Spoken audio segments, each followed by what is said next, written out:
Mr. Jim McPherson, he belonged to British Army. That means Tommies. Okay, so he was very excited to share his experience with his wife of the Christmas, what had happened on the Christmas Eve.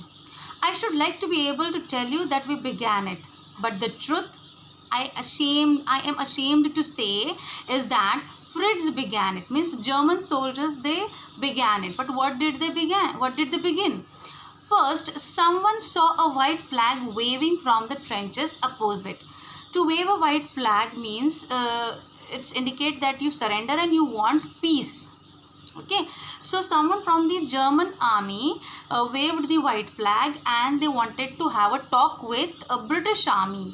Okay, so then they were calling out to us from across no man's land. No man's land means it's a place which is between the two boundaries of the countries.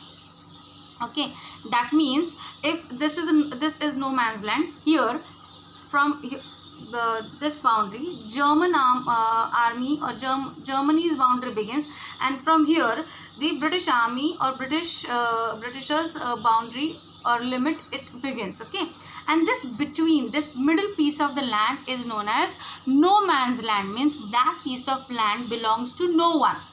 No one can rule over that no man's land, so it is named as no man's land.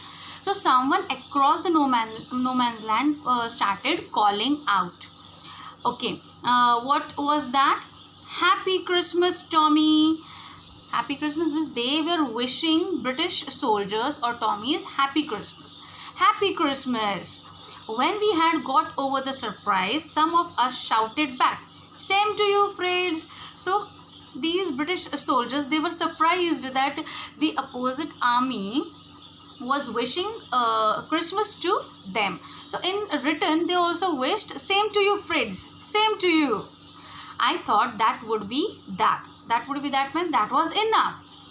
We all did, but then suddenly one of them was up there in his great coat and waving a white flag. So someone from the German army stood up. He was wearing his uniform, and he stood up and he waved the white flag. Don't shoot, lads. Waving the flag, he said, don't shoot, lads. That means please don't shoot. I am here to tell you something else. Someone shouted, and no one did. Then there was another Fritz up on the parapet, and another. So one by one, those German soldiers, they started standing up. Keep your heads down, I told the men. It's a trick. So Jim thought that it might be a trick of the enemy's army. Germany was the enemy of England at that time in the World War I. So Jim thought it might be their trick to make us fool and they would attack. So instead he thought that it was a trick, but it wasn't. That was not a trick at all by the German soldiers.